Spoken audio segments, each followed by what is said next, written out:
लिखा है कि सीने पर्वत से मूसा की ज़बानी त्रिएक परमेश्वर का खुलासा। अब हम आ गए हैं अपने डीप वाले पॉइंट पे।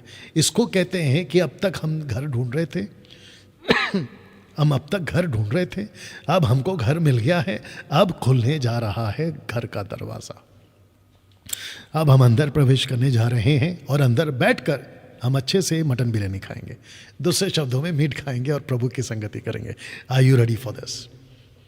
ओके, तो फिर से कह दो नाउ।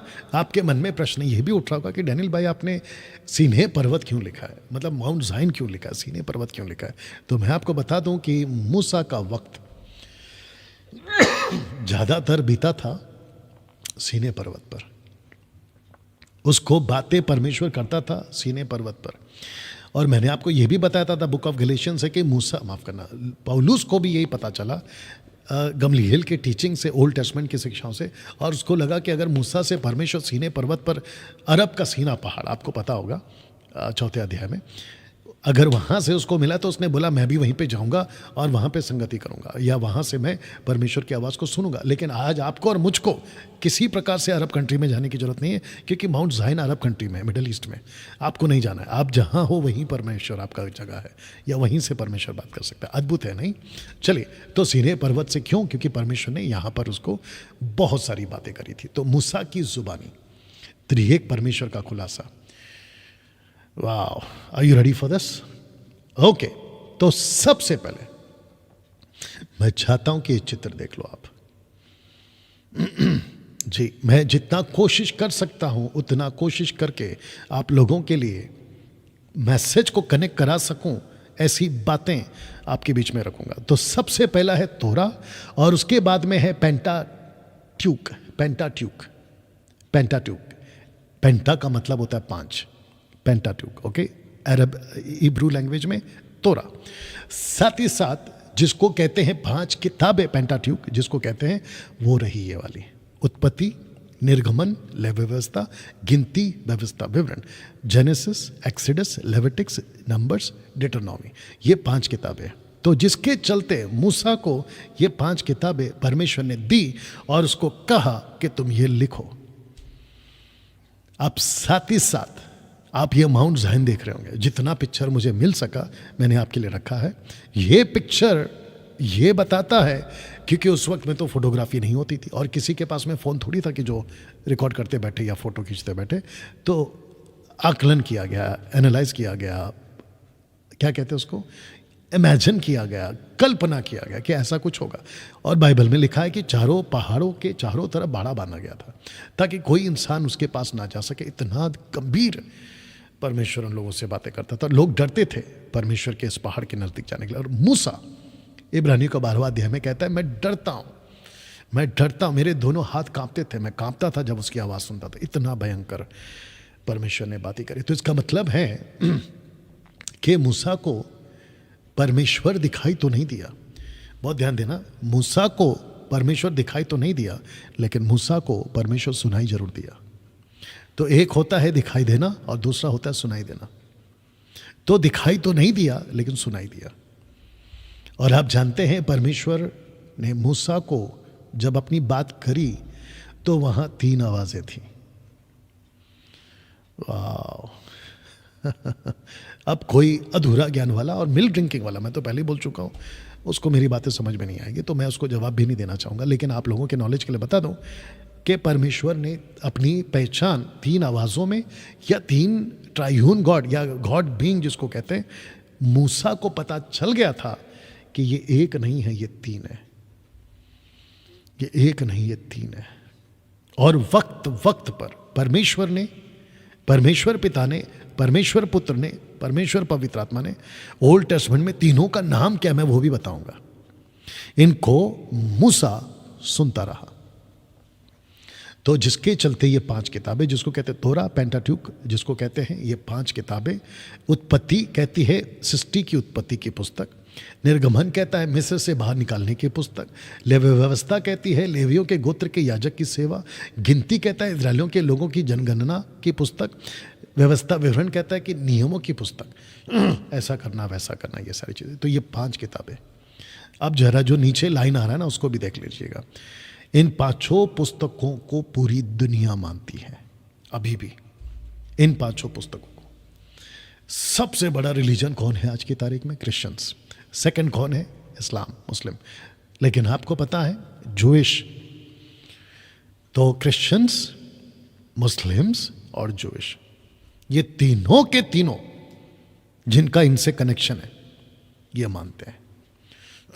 बहुत सारी हॉलीवुड वाले, नॉट हॉलीवुड, हाँ हॉलीवुड वाले, जिसमें मिल गिब्सन एक आदमी का नाम है, डायरेक्टर है वो। उसने कौन सी मूवी बनाई थी अभी लेटेस्ट वाली, मतलब कुछ 5-6 साल पहले, पैशन ऑफ क्राइस्ट। उसके पहले कौन सी बनाई थी? 10 कमांडमेंट्स। वो मानता था।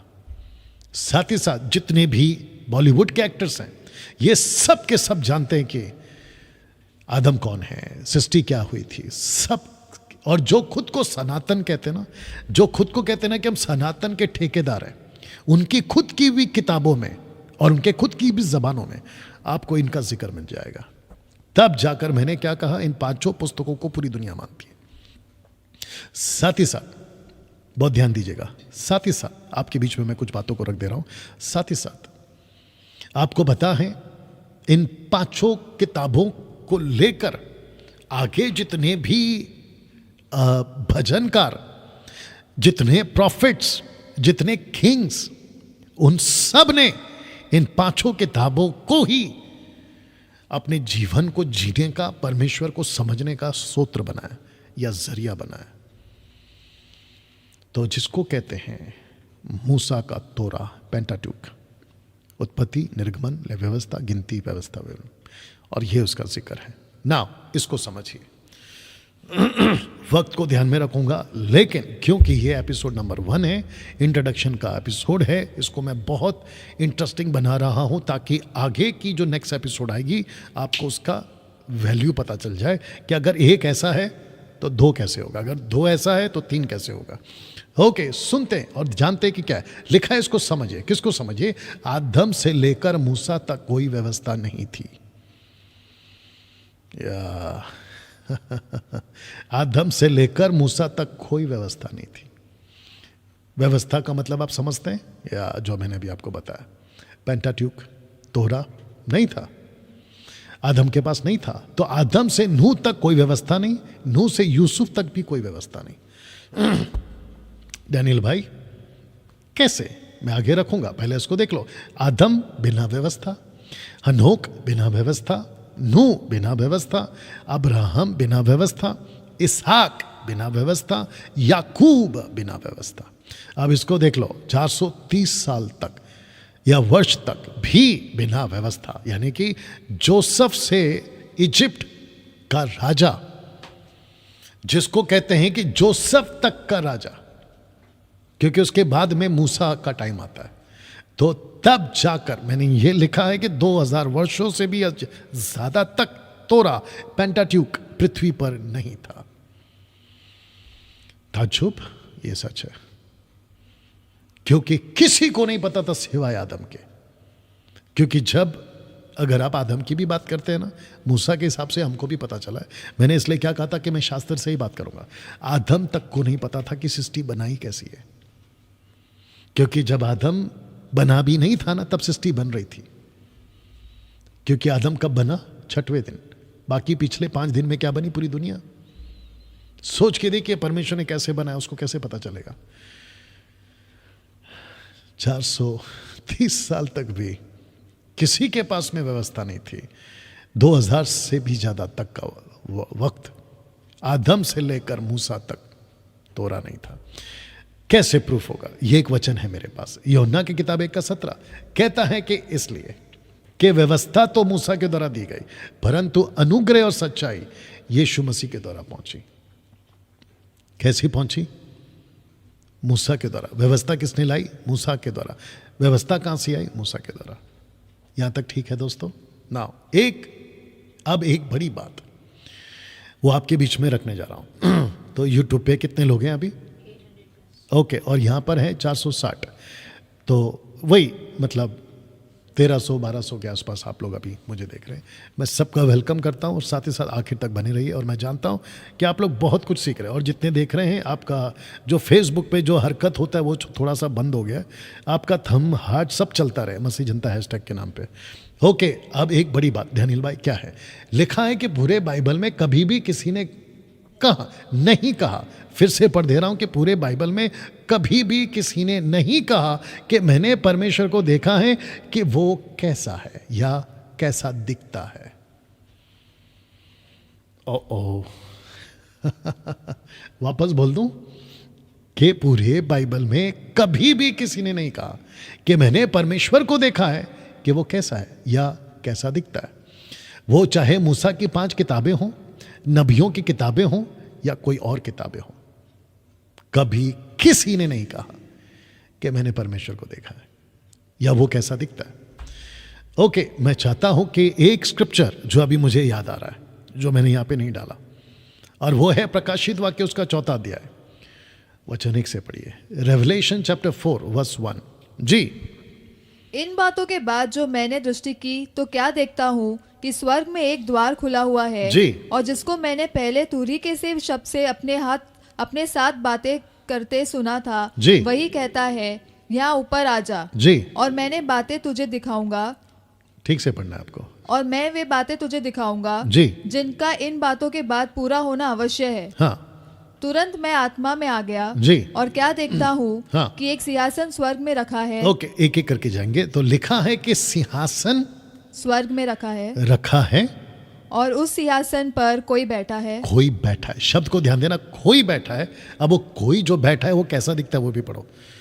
जो उस पर बैठा है हाँ। वह यशब और माणिक्य सा दिखाई पड़ता है। यशब और माणिक सा दिखाई देता है। इसका मतलब है कि जॉन ने जब देखा तो उसको जैसा दिख रहा था उसको डिस्क्राइब करने के लिए उसके पास में ये 2 शब्द है, माणिक और यशब। रोशनी जिसको कहते हैं, लाइट जिसको कहते हैं, बड़ा प्रकाश जिसको कहते हैं। वाह! तो वापस पढ़ दूं। अब एक बड़ी बात जो आपने कभी गौर नहीं की होगी, जो आज आप गौर करेंगे। पूरे बाइबल में कभी किसी ने नहीं कहा कि मैंने परमेश्वर को देखा है कि वो कैसा है। और आपको पता है ना, यूहन्ना 1:18 क्या कहता है कि परमेश्वर को किसी ने नहीं देखा, लेकिन जिसने देखा है वो एकमात्र पुत्र यीशु है जिसने उसको पृथ्वी पर प्रकट किया। क्या बात है दोस्तों, जिसने उसको प्रकट किया। या ना वो चाहे मूसा हो, मूसा की 5 किताबों में हो, नबियों की किताबों में हो या कोई और किताबों में हो, द ऑलमाइटी गॉड जिसको हम पिता परमेश्वर कहते हैं, उसको कभी किसी ने नहीं देखा। लेकिन उसी पिता परमेश्वर को यह अच्छा लगा कि जिसने मुझे कभी नहीं देखा। पूरी दुनिया के प्लैनेट में जितने भी इंसान थे तब भी, अब भी और आगे भी, जिसने कभी नहीं देखा, उस परमेश्वर को अगर किसी ने प्रकट किया है ना पृथ्वी पे, तो वो एक ही है और उसका नाम है यीशु। और जिसका मैं सेवक घमंड करता हूं, जिसके पीछे चलना मैं घमंड करता हूं। मैं एक ऐसे परमेश्वर की आराधना करता हूं, बहुत ध्यान से सुनिएगा, जो ना पत्थर है लेकिन पत्थर को बनाने की ताकत रखता है, ना पेड़ है लेकिन पेड़ को बनाने की ताकत रखता है, ना पहाड़ है क्योंकि हम पहाड़ों की पूजा नहीं करते, लेकिन वो पहाड़ को बनाने की ताकत रखता है। मैं नदी की पूजा नहीं करता, लेकिन जिसकी पूजा करता हूँ वो नदी को बनाने की ताकत रखता है। मैं आकाश की, सृष्टि की, सूरज की, चांद की, किसी की आराधना नहीं करता, नहीं करना चाहूँगा, नहीं करना चाहिए, क्योंकि जिसकी मैं आराधना करता हूँ वो सब कुछ को बनाने की ताकत रखता है। कैसा लग रहा है दोस्तों? या सी या ऐसा क्यों? बड़ा सवाल। ऐसा क्यों? बड़ा सवाल। क्या आप तैयार हैं इसको सुनने के लिए? वो इसलिए क्योंकि परमेश्वर ने कभी भी खुद को पूरी तरह से प्रकट नहीं किया था। ओके, वापस पीछे जा रहा हूं। एक बड़ी बात, पूरे बाइबल में कभी भी किसी ने नहीं कहा कि मैंने परमेश्वर को देखा है कि वो कैसा है, या ब्रैकेट में कैसा दिखता है। वो चाहे मूसा की 5 किताबों में हो, नबियों की किताबों में हो या कोई और भी किताबों में हो। ऐसा क्यों? बड़ा सवाल है। वो इसलिए क्योंकि परमेश्वर ने कभी भी खुद को पूरी पृथ्वी पर या पूरी तरह से प्रकट नहीं किया। वाह दोस्तों, कैसा लग रहा है? अभी कुछ बातें आपके बीच में रखकर मैं आगे जाना चाहूँगा। ओके, अभी तक ठीक लग रहा है आपको? बातें सीख रहे हैं आप लोग? ओके, जितने फेसबुक और यूट्यूब पर हैं, मैं चाहता हूं कि फिर आपको याद दिला दूं कि कल ठीक रात 8 बजे आपको फिर जुड़ना है इसका पार्ट 2, एपिसोड नंबर 2। और मैं आपको अभी से बता दूं कि अभी जो रखूंगा वो तो मज़ेदार है ही, आगे कल वाला भी ज़बरदस्त होने वाला है। तो जिसके चलते ऐसा क्यों बड़ा सवाल है, वो इसलिए क्योंकि परमेश्वर ने कभी भी खुद को पूरी तरह से प्रकट नहीं किया, और ये सच है। ओके, मूसा एक बात बोलता है, किससे रिलेटेड? इनसे रिलेटेड, इससे रिलेटेड। मूसा एक बात बोलता है, आइए सुनते क्या बोलता है। मूसा कहता है, व्यवस्था विवरण 29 का 29, डिटोनॉमी 29:29, गुप्त बातें हमारे परमेश्वर यहोवा के वश में है, परंतु जो प्रकट की गई है वे सदा के लिए हमारे और हमारे वंश में रहेंगी। तो इसका मतलब क्या है? परमेश्वर ने कभी भी खुद को प्रकट पूरी तरह से नहीं किया, या खुद को रिवील नहीं किया, किसी को भी नहीं किया। वो चाहे मूसा हो, वो चाहे जोशुआ हो, वो चाहे एलिशा हो, एलिया हो, कोई भी हो, और जितने भी प्रॉफिट, माइनर, मेजर और न्यू टेस्टमेंट के, किसी को परमेश्वर ने, सबने सुना, परमेश्वर को सुना। न्यू टेस्टमेंट में परमेश्वर ने 3 बार बात करी, मत्ती 16, Luke 9:12, John chapter 12 verse 26 to 30। ये 3 जगह पे परमेश्वर ने खुद को सिर्फ सुनाया, मुझे सुनो, मुझे सुनो। और क्या सुनाता था जब वो बात करते थे? परमेश्वर पिता कहता था, ये मेरा बेटा है जिससे मैं खुश हूँ। यूहन्ना 3:16 क्या कहते थे? ये मेरा बेटा है, इसकी सुनो। लूका 9:12, माफ़ करना, 9:35, यूहन्ना के किताब उसका 12 का 28 से 30 तक में, ये मेरा बेटा है, इसकी मैं महिमा करूँगा। इसका मतलब है कि वो आवाज़ थी, यीशु खुद कहता है, मेरे लिए नहीं तुम्हारे लिए थी। वाह, कैसा लग रहा है दोस्तों? सी, तो मूसा कहता है इजरायलियों को, अब ये चित्र रखकर आपको समझाने की कोशिश कर रहा हूं, कहता है कि उसने कभी भी खुद को पूरी तरह से रिवील नहीं किया। नाउ इसको सपोर्ट करने के लिए कुछ स्क्रिप्चर्स आपके बीच में रख रहा हूं। 1 कुरिन्थियों 13:12 कहता है कि अब हमें दर्पण में धुंधला सा दिखता है या दिखाई देता है, परंतु वो समय या उस समय हम आमने सामने देखेंगे। इस समय मेरा ज्ञान अधूरा है, परंतु उस समय ऐसी पूरी रीति से पहचानूंगा जैसा मैं पहचाना गया हूं। वाह! तो इसका मतलब है कि परमेश्वर ने बहुत सारी बातें गुप्त में रखी। यहां सब ठीक है? ओके, दूसरा वचन 1 यूहन्ना 3:2, 1 जॉन चैप्टर 3 वर्स 2 कहता है कि हे प्रियो, अभी हम परमेश्वर की संतान हैं, अब तक ये प्रकट नहीं हुआ कि हम क्या कुछ होंगे। इतना जानते हैं कि जब वो प्रकट होगा तो हम भी उसके समान होंगे, क्योंकि उसको वैसा ही देखेंगे जैसा वह है। जब वो प्रकट होगा तब उसको वैसा ही देखेंगे जैसा वो है। वाह, देखेंगे जैसा वो है। You understand? इसका मतलब है कि बहुत सारी बातें प्रकट नहीं की गई है। दूसरा पत्रस 1:21, आइए सुनते हैं। क्योंकि कोई भी भविष्यवक्ता मनुष्य की इच्छा से कभी नहीं हुआ, पर भक्त जन पवित्र आत्मा के द्वारा उभारे जाकर परमेश्वर की ओर से बोलते थे। तो इसका मतलब है कि परमेश्वर, क्या हो गया? हाँ, जो भी है, परमेश्वर क्या करता था? जो भविष्यवाणियां करते थे मनुष्य, उनको उभारता था पवित्र आत्मा के द्वारा, और फिर वो बोलते थे। ओके ना दोस्तों, मैं चाहता हूं कि अब यहां से आपके बीच में कुछ बातों को रखूंगा, लेकिन वो जो बातें हैं ना, उसको कंप्लीट करूंगा कल और शुरुआत करूंगा कल। तो वो क्या है? लिखा है कि आइए मूसा के हिसाब से ट्राइयून गॉड के कॉन्सेप्ट को समझते हैं। स्पेलिंग ठीक है? कॉन्सेप्ट को समझते हैं, क्योंकि मूसा 2000 साल की पूरी सृष्टि की घटना को लिखता है। मूसा से पहले जो 2000 साल का वक्त बीता था, आदम से मूसा तक का 2000 का साल का जो वक्त बीता था, मूसा उसको सीने पर्वत पर लिखता है। वो इसलिए लिखता है क्योंकि परमेश्वर उसको सुनाता था, ये लिखो, ये लिखो, ये लिखो, उसको लिखता था। तो उसके हिसाब से कहता है कि मूसा के कॉन्सेप्ट को समझते हैं जो मूसा ने लिखा। क्या मूसा ने, ये शब्द को ध्यान दे दो, और मैंने क्वेश्चन मार्क डाला है, क्या मूसा ने ट्राइयून गॉड को देखा था? Question mark. क्या मूसा ने अपनी 5 पुस्तकों में कुछ लिखा था? Question mark. लेकिन पहले इसको समझिए। अब ये क्या है जो समझना है? अगर मैं इसको अभी शुरू करूंगा लेकिन पहले इसको समझिए, इसको हम बना के रखेंगे सस्पेंस, इसको हम बना के रखेंगे कल के एपिसोड के लिए उत्साह करने के लिए, या फिर एक होता है ना कि अब क्या होगा, नेक्स्ट क्या होगा, इसको ऐसा रखा हूं मैंने, ठीक है। तो मुलाकात होगी कल। आज के लिए पहला एपिसोड यहां पे समाप्त करता हूं। भविष्य में 20 साल, 30 साल, 40 साल जब भी आप लोग वीडियो देखोगे तो पहला एपिसोड यहां पे रुका है। और पहला एपिसोड कहां पे शुरू हुआ था? शास्त्र को इंपॉर्टेंट देते हुए। तो त्रिएक परमेश्वर बाइबल में है, त्रिएक शब्द नहीं है लेकिन त्रिएक परमेश्वर है। यीशु ने कभी नहीं कहा कि मैं गॉड हूं, लेकिन यीशु गॉड है। तो मुझे आपके हिसाब से जो आपको सुनना ठीक लगता है वो बाइबल में नहीं मिलेगा, और ना ही मैं वैसा बताऊंगा। बाइबल में जैसा लिखा है वैसे मैं आपको बताऊंगा। परमेश्वर तीन है, मतलब तीन व्यक्तित्व। हालांकि परमेश्वर एक है, गॉड बीइंग जिसको कहते हैं, परमेश्वर जिसको कहते हैं एलोहिम, वो है। लेकिन आप अगर ये कहोगे कि तीनों एक साथ का है, ये तुम्हारी मूर्खता है और तुम बच्चे टाइप वाला सवाल कर रहे हो। तो दोस्तों मिलते हैं कल, यहां से शुरू कर